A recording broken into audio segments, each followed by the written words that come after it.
Hey everyone, welcome back to the channel. So today we're going to talk about the wedding industry is evolving. It's evolving because of global events, economic pressure, and rising costs.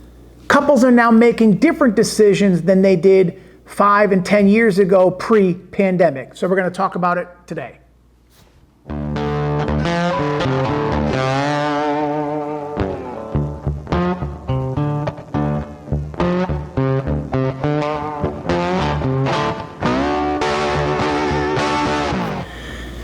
Welcome back to the channel. So this is something that I've seen happening. I've been trying to ignore it. I've been trying to focus on other things, but it's just the truth of the matter is the economy is changing. The wedding industry is changing. I saw the writing on the wall back in 2025, and I saw certain things starting to happen with people being a little bit more hesitant about spending the money on the vendors.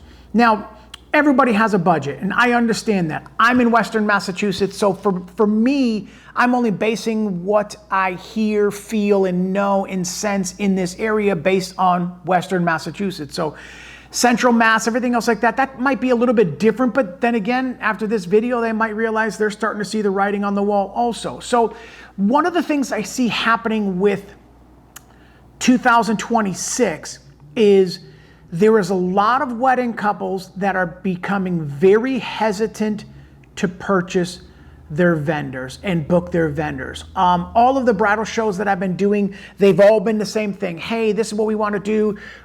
We like your work and so on and so forth, and all very enthusiastic things. Then they get the price tag. What people are having the issues with now is the cost of everything is going up. The cost of everything is going up, and people are now starting to see how much venues cost. And this is not a finger pointing in any way, in any direction. This is just something, as I'm observing everything happening in the wedding industry, I feel like you are starting to see the same thing too. So this video is not just for other vendors. This video is also for wedding couples. Cost of everything is going up. Venues have to adjust what they're charging according to what the industry is charging them. They have overhead, they have bartenders, they have staff, they have workers, they have waiters and waitresses and all these different things. They have alcohol coming in, alcohol going out, they have caterers coming in if they don't cook on site. But if they do cook on site, it still costs money and electricity to make the food, get the propane tanks, get the oil tanks, and whatever they got to do. So somewhere along the line, something has to be trickled over to where the clients and the wedding couples are now have to pay a little bit more for their wedding services. So before you even get to getting into your vendors, you've got to consider the cost for your venue. Now, I've noticed in the past year and a half, a lot smaller weddings. What used to be the average of is about 125. The average is now 80 and below. Two things are happening. They still have that many friends. They're just limiting how many people that they invite because of the cost per plate. Could you imagine 125 people at $75 a plate? Now, that same expense for $75 per plate for 80 people. Drastic difference. Wedding sizes are changing. Wedding 4, 5, 6 years ago, and I've been doing this for 17 years, the average, wedding party was 5, 6, 7, 8 on each side. So that's 16 people plus the bride and groom. Now it's bride, groom, and best man, maid of honor, and that's it. Well, they have more friends than that. But why are they starting to cut down? The expense of everything is starting to trickle over into the wedding industry. Right now, it is April of 2026. There is a war going on right now. Don't tell me that does not affect the economy, and don't tell me that does not affect what people are spending on their weddings. Oil, for me to put 125 gallons of oil, it's $5.40 per gallon to put oil in my tank in my home. I'm older. I've had my home for 20 years. These younger couples that are getting married, even a lot of people that are into their second marriages, they either had a home, selling a home and buying a new home, or they're trying to buy a home as a younger couple. What I don't see a lot of nowadays is there's not a lot of mothers and fathers and parents paying for their weddings, for the kids' weddings. I've noticed a lot more of the wedding couples paying for their own weddings, and parents are trying to help with a couple $1,000s here, a couple $1,000s there. Now, I've noticed that over the past 2 or 3 years that has started to happen. Less weddings, meaning smaller weddings, which if you're still looking for 8 hours, I don't charge anything less if there's only 80 people, if there's 125 people. I charge according to how many hours that you're going to hire me for. So for me, that doesn't change my packages at all.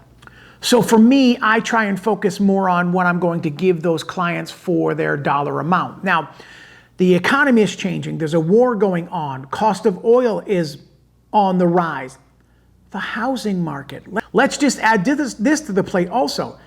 Houses are selling for ridiculous amounts of money. And you're either in one side of the boat or the other. If you're selling your home, you're going to make a lot of money if your house is worth it. You're going to make a lot of money in the sale of your home. Congratulations. Now where are you going to go live? Unless you're looking to downsize and pay off one and take out another loan or whatever. So that is option number one. But what I'm noticing is a lot of younger couples that are coming up, they're trying to save their money for their house. And you're trying to save $20,000 for a down payment on your house. Well, how are you going to spend $40,000 on a wedding? So they're starting to pivot from what they want to what seems reasonable and what seems feasible and what seems right. I sat with somebody the other day and they were looking at their wedding and their wedding expenses, and it was everything that they wanted. And then the groom stepped back and said, we could just elope, have a nice party in the backyard, and think of how much more money we would save if we put that addition on the house that we want to get, or buy that little bit bigger house and then save some extra money and have some extra money for renovating it. So as a vendor, we're in their pickle. They're in a pickle. They're in a dilemma of $50,000 for a wedding. In my opinion, that's on the low side also, just between let's just do round numbers, $30,000 for your venue, then your $5,000 photographer, $5,000 videographer, $5,000 or $4,000 DJ. That's not counting dress, flowers, any gifts, that's not counting anything. Rentals, that's not counting anything else. And right now you're at $55,000. So some of these people are starting to say, okay, what if we just rented a tent? I've got 3 tent weddings in 2026.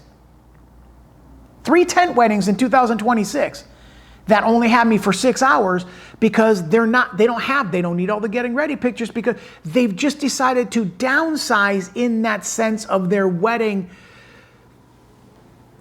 idea and their wedding dream, and they're just starting to look at it a little bit different and say, what if we just cut back on this? So for me, I'm down 11 weddings for 2026. That is a lot of money to be down. I'm still getting inquiries for 2026, but it's that catch-22 where unfortunately I'm already booked with somebody else, so I miss out on that and I turn it over to my friends and I send them their information. But what I'm noticing is a lot of people are either doing a little bit more last minute, or they're saying, what can we get done right now? So I have one wedding for 2028 because they want the wedding that they want. They know it's going to take them more time to save the money. So I've got a wedding for 2028 already lined up. So a lot of things are happening in the industry. Economy has to do with it. The war has to do with it. Economic pressure has to do with it. You've got a lot of things happening with politics and everything else like that. Those things come into play for the wedding industry. And if you don't think that's true, you're entitled to your opinion also. Go make your own video on your opinion. So I wrote this thought down. This is the whole thing that sparked everything that we were talking about. Is weddings are changing now, and most couples don't realize why. Between inflation, housing costs, oil prices, overall economy, the wedding industry is shifting into ways we haven't seen before. If you're planning a wedding, this will affect your budget, your venue, and even your guest list. And then listen to everything that I just said all above that. All right, so I want to talk to you next about the rising costs of things that are happening in 2026. Barrels, oil, forget the whole who's got what and forget all of that. It doesn't matter who's got it, who's holding it, who's selling it to us, or why the price is not changing. Regardless, go to the gas tank and fill up your car, and you're gonna find out that you're $99 in if you've got a bigger size truck, and you're about $5.50 per gallon for heating oil in your home. At what point, now we're out of the winter time. So right now I still got to fill up my tank so that I get ready for the next season. Do I wait until the summertime where it goes down? I don't know. I haven't figured that part out. But the housing market right now, people are selling their houses for ridiculous amounts of money. And some of these houses, in my opinion, they're like not even worth the money that they're asking for. You walk in and like they want $500,000 for this house and was built in like 60 or 1950, and you look at it and it's still dated that way. So now you got to come in and renovate the kitchen. There's $30,000 right there, easy if you're not going to do a refacing job. More than likely, the first thing that any homeowner right now is going to have to go and do is put a roof on or check the level of the roof and the quality of the roof. That might be something like that. That's a $30,000 expense right there. So now you're $500,000 into a house and you're still putting $60,000 into it just to get the house not leaking and a halfway decent kitchen. A lot of stuff with paint can happen and stuff like that, but the amount of money that they're selling these houses for because of the market, it is what it is. There's nothing anybody can do. You want to buy a house now? This is what you're going to have to spend. That's it. Don't like it? You're going to have to find a smaller house and still spend $300,000 on a 1,200 square foot house. That's one floor, no basement, no garage. And that's what they're selling for. So putting that aside, that's a subject for another time. And that's a whole economic marketing thing. The interest rate on top of these housings that people are buying their houses for these loans, 5, 6, 7, 8, 9%. Mortgage payments are $2,200 to $2,600 for a mortgage payment. I have all my meetings I've had lately, I've noticed that it's just the bride that I'm talking to because the groom is still working. Most of my couples now work 2 full-time jobs.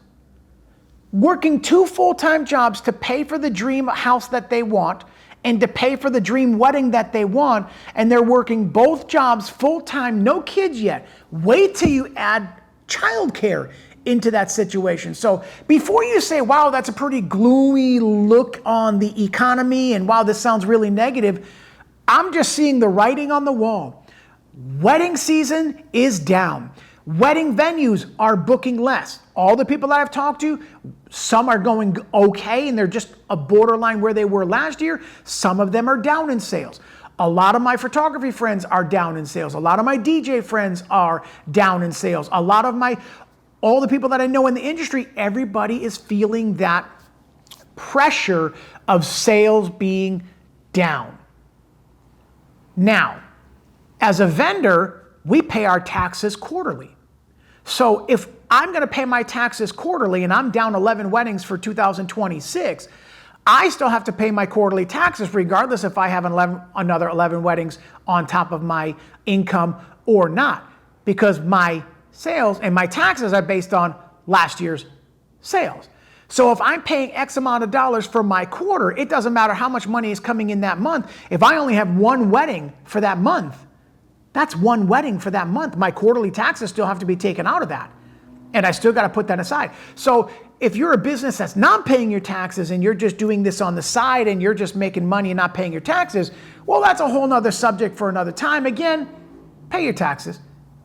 Get business insurance. Do the right thing when you're going to do that. Make it legit. That's subject for another story also. So inflation. Inflation is an incredible thing that is uncontrollable to the average person. The government, I'm not going to get into the government, but the government dictates what the inflation is going to be, what the interest rate is going to be, and how the market moves and things like that. You can't do anything about it. And the more we complain about it, stop going to the gas tank and stop going to the groceries are up. All the deliveries, people are still using their cars and their trucks and the tractor trailers to bring all of the food to the venues and to the restaurants and to the supermarkets. So those, when they cost more for gas, that trickles over to the cost of the food because that's how it works. Vendor operating costs. So for us, we charge X. I've got a 1,400 square foot studio that I have to do stuff like this, but I also do this to meet with my clients. We're living in an age now that people don't even want to meet in person anymore, which I'm old school. I like a handshake, grab a coffee, let's grab a water, let's talk, let's meet in person so that you can, this is why I charge what I charge is because I have the overhead that goes, so I have cost of living, I have costs that I have to pay for regardless of how many weddings that I have coming in. So for vendors, it still costs. If you're making cupcakes and ingredients and food and vendors and you still got to rent things, you still got to deliver those things, that costs money to deliver. Everything costs money nowadays. So now we're wondering why people are not spending as much on weddings. It's because the cost of everything is going up. So I want to talk about some of the things that I see people are doing to save money on the cost of a wedding. Number one, smaller guest list. I feel like I already addressed that. I feel like now the average wedding for 2026 for myself, and I can only speak for myself, is around 80 people. It used to be average was 125 to 175. Now I'm starting to see 80 people and below. Some are 65 people. So a little bit is changing with how many people our guests are being invited to weddings. That's one way to keep your costs down. Another thing that I'm noticing is weekday weddings. I have 2 Wednesday weddings, I have 4 Thursday weddings, and I have 3 Friday weddings.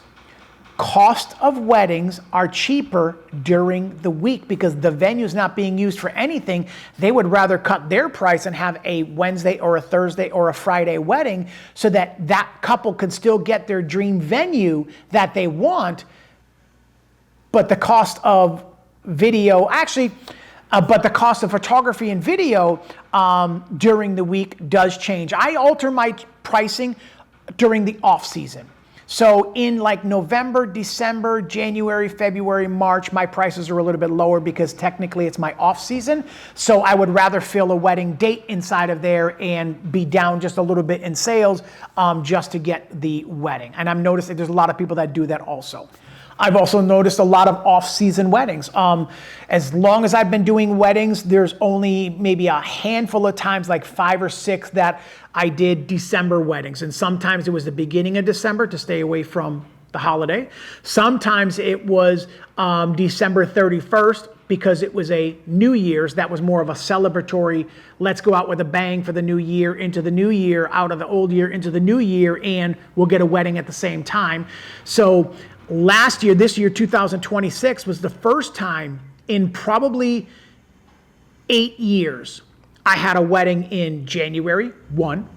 I had a small wedding in February, 1. I had a small wedding in March, 1. And then now my wedding season picks up in April. So what I've noticed was this year, people are doing off-season weddings because it's cheaper for them. Another way for them to save money. I'm also noticing a lot of backyard weddings and or tent weddings. There's some people that have their grandparent has property, and what they're doing is they're renting a tent, which is a big expense in that sense, but they're renting a tent with sides, so in case it's raining or it's windy, that doesn't come in from the sides, or doing a smaller DJ setup to do the backyard ceremony and reception with like a barbecue and or picnic style. So I have 2 of those this year that I'm noticing people are starting to do that, but they're still hiring a good photographer, because I'm going to talk about a little bit later on the importance of still trying to hire those vendors that you can, so you don't chintz out on the experience. I don't do many elopements, but elopements have been picking up also, where they're starting to go to the courthouse and they're doing a 30-minute thing in the courthouse, and then they're going to a park to do some pictures with their parents and grandparents, and then they're going to a restaurant at the end of the night for their dinner. I don't get many of those, but there's a lot of those things happening right now in 2026. So another thing I want to address is this thing, I want to go back to the housing market and things like that. Why people are not spending so much on weddings. In my opinion, what I've been noticing in the past year, which trickled over to 2026, and this is my slowest wedding season in probably 7 years. This is my slowest wedding season in 7 years. I'm noticing a lot more things with because they're house related. Couples are saving for houses. They're also, like I said before, with people that are working 2 full-time jobs, they still got to pay their student loans.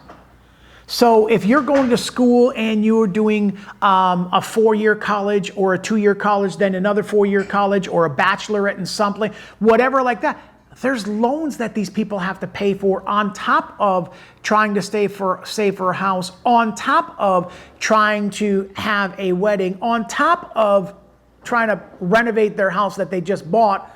There's so many things that are stacked against these younger couples, and all couples in the wedding industry. They're all just saying, hey, let's cut back on the weddings because there's more important things that we have to pay for. And I don't blame them one bit. I'm seeing the writing on the wall. I would tell my son the same thing.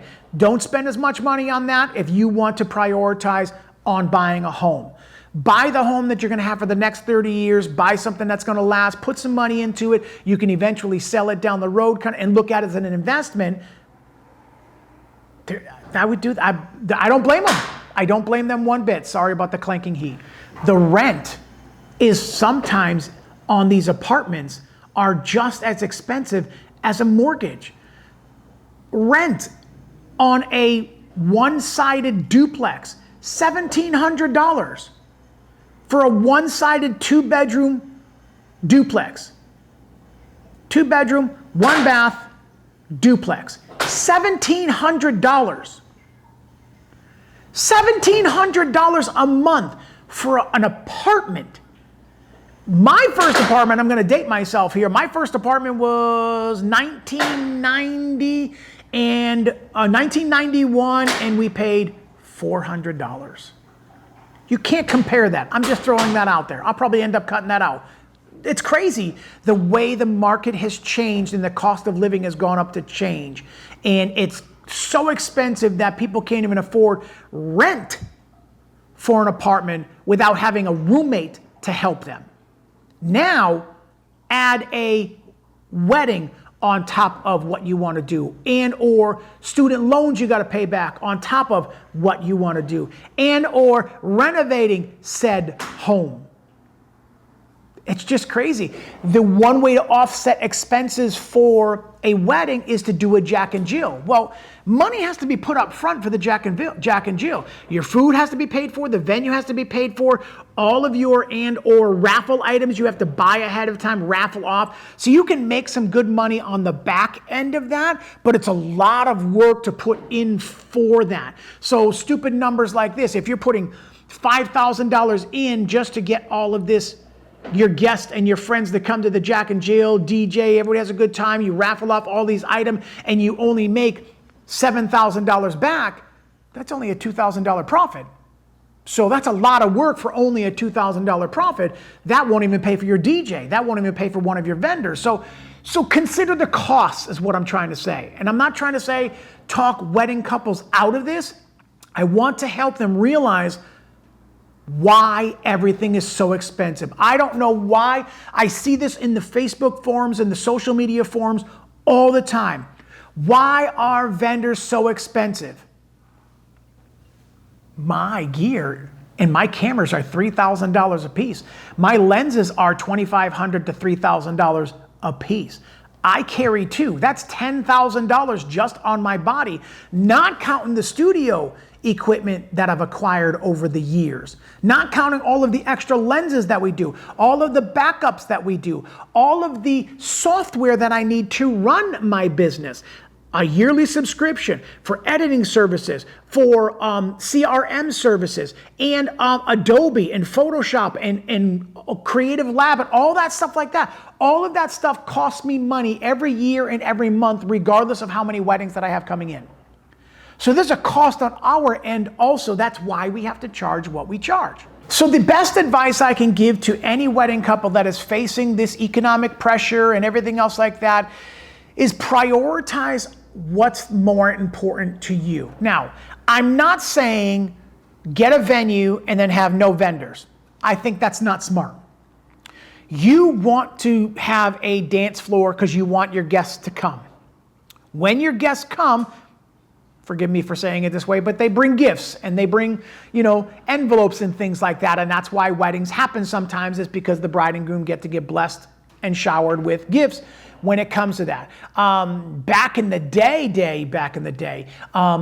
gifts were blenders, toasters, microwaves. Now I feel like things have transitioned. You don't see boxes like that. You see a card box with envelopes inside of that. So there is a lot of things changing with the industry, and one of the ways to combat that is to be able to adjust and prioritize what you feel is the most important thing to you. Now, I will always lean towards photography and DJ, not that anybody else is more important, because they're all important. You want a beautiful dress. You want a nice tux or suit to be wearing on your day. You want beautiful flowers in your hand. You want your guests to have an experience. What I'm seeing is the $6,000 and $5,000 photographers. I'm hearing those are the ones that are not getting booked, and the ones that are getting booked are the $3,000 photographers. Now, two things happen with that. You can't say, well, you're going to get what you pay for when you get a $3,000 photographer. You can't say that. You can't say that.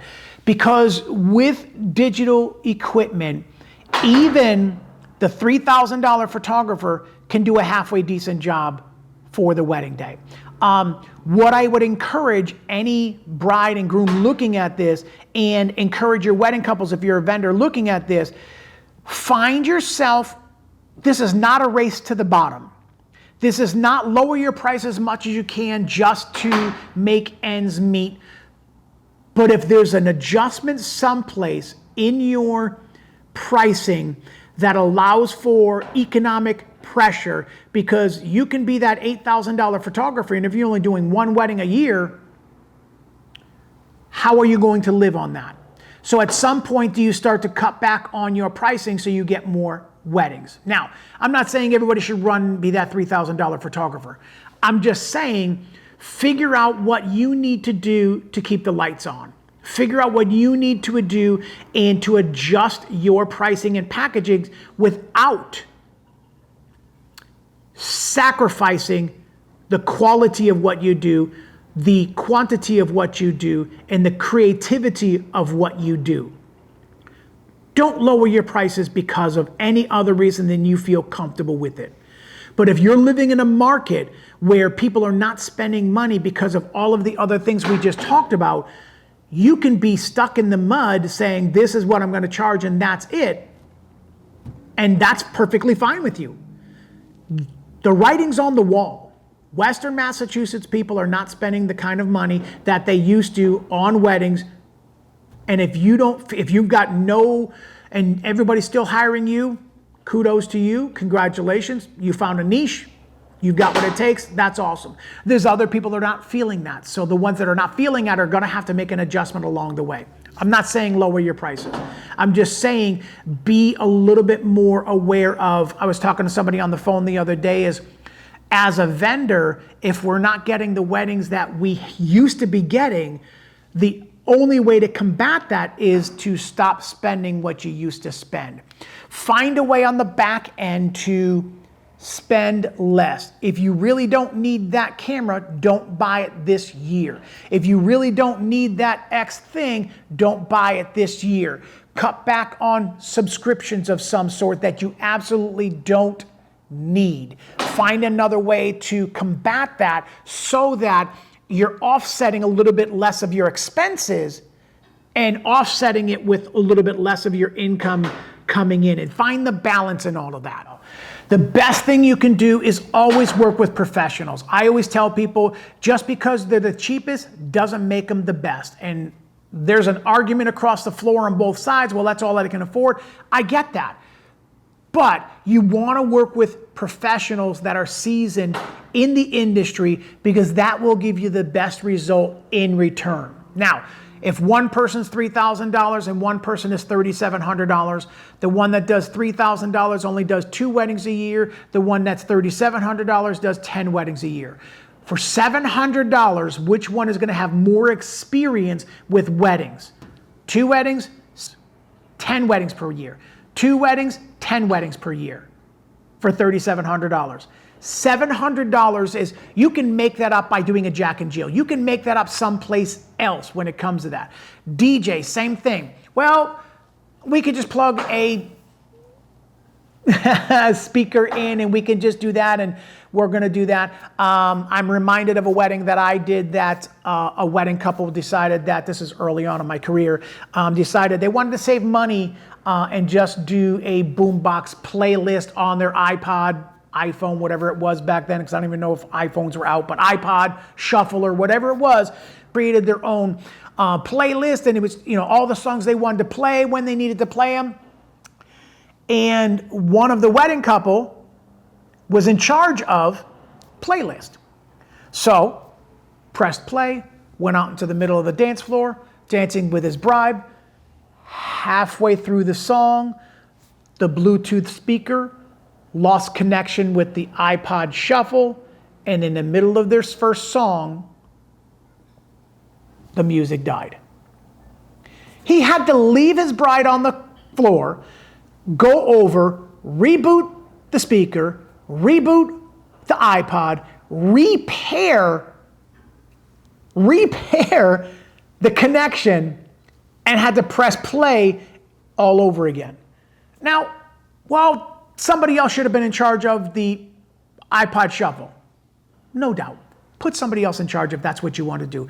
But be aware your guests will not have the experience that they deserve coming to your wedding celebration by chincing down and skimming down on, forgive me, the entertainment. And I don't mean the entertainment that they're entertainers, but they're the ones that are going through your day to organize everything and keep people on the dance floor.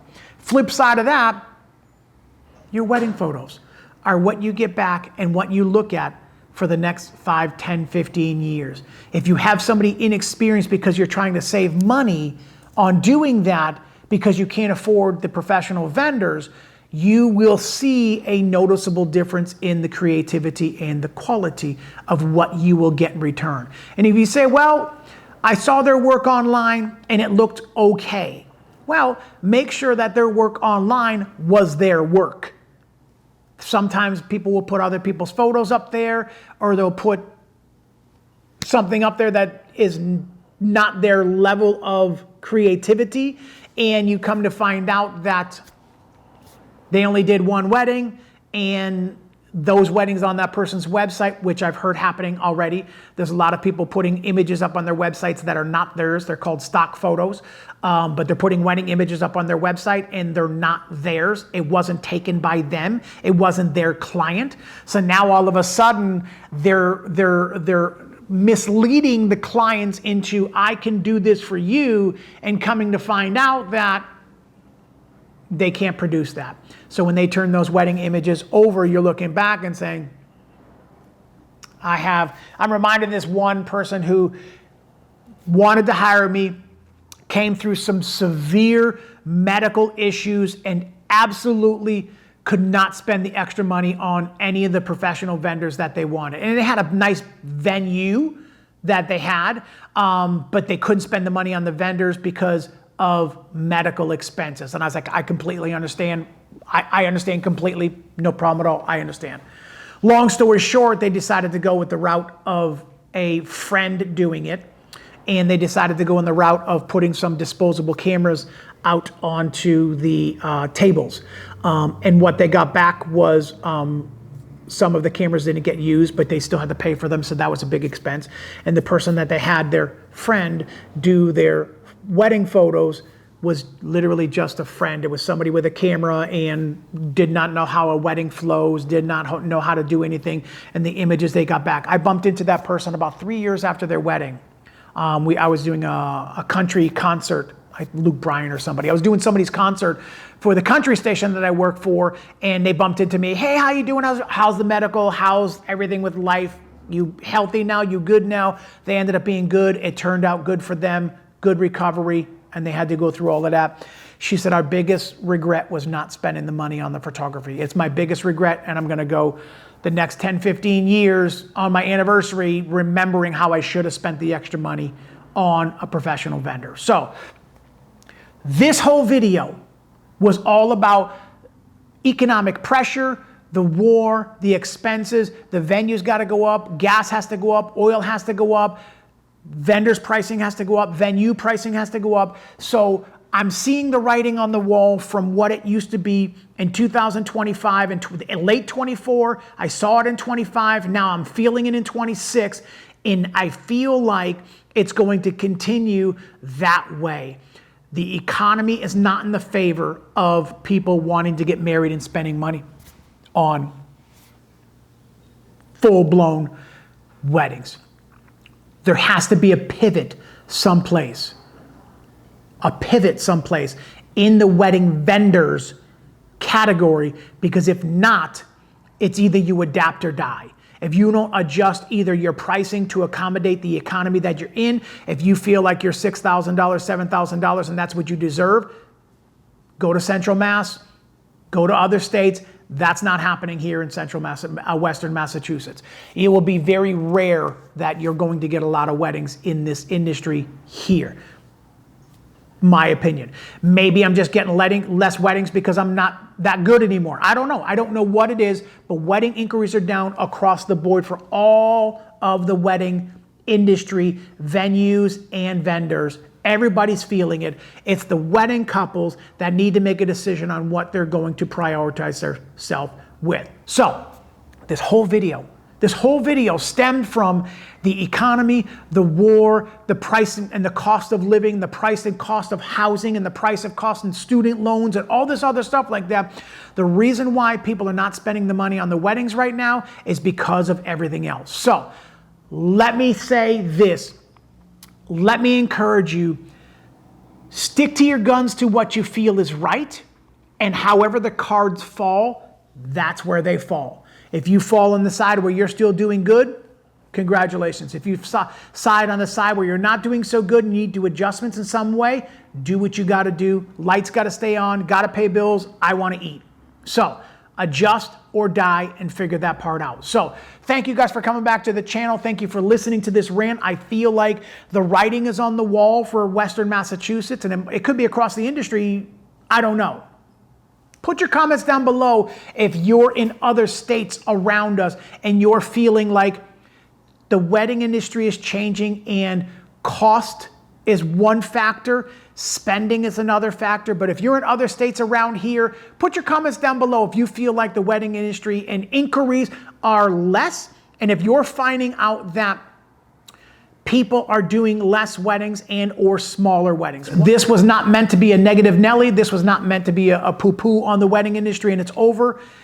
I'm just seeing the writing on the wall from the end of 24, 25, and now I'm feeling it in 26 that the wedding industry is changing. They are spending less on their wedding vendors because of the cost of everything else. Now, it's not anybody else's fault. It's the industry, it's the economy, it's everything else that has to do with that that's causing people to have less money to spend on the weddings of their dreams. I'm also noticing there's a lot of people that are taking a long time to make final decisions. I spoke to one bride the other day, and she was talking to 7 different photographers and 7 different DJs. And I asked her, I said, well, aren't all of those people getting a little bit mixed up with who you're supposed to be talking to and this one and that one, and you're getting them all confused? She said, very much so. She said, I'm just trying to be as thorough as I can to find the right person at the right price point that we want to move forward with. I get it. I get it. If you can find somebody for $3,200 that has a great personality and does great work, then that will eliminate the $4,200 guy right off the bat, if you still like the $3,200. So this is what we're up against. The people are taking a long time to decide. It's like you're talking to them on the phone, and then 1, 2, 3, 4 weeks go by. 5 weeks go by, and you send them a little text, hey, how's everything going with your wedding decisions? Oh, we still haven't decided yet. Okay, one of two things are gonna happen. Either they're gonna say no to you, or they're gonna say, or your date's gonna go to somebody else. So if the date goes to somebody else after 5 weeks, I'm sorry, somebody calls me up for that date, it's going to somebody else. I've already waited 5 weeks for you to make a decision. But people are making decisions because it's a very tough decision to make. So thank you guys. Thank you for listening to The Rant. Are you seeing the same thing? Are you feeling the economy is going in that same direction where 2026 and 2027 are definitively going to be making a difference with what people spend on their weddings? I don't know about 28. I don't know about 29. New politics, new president coming in. Who knows what can change in that time?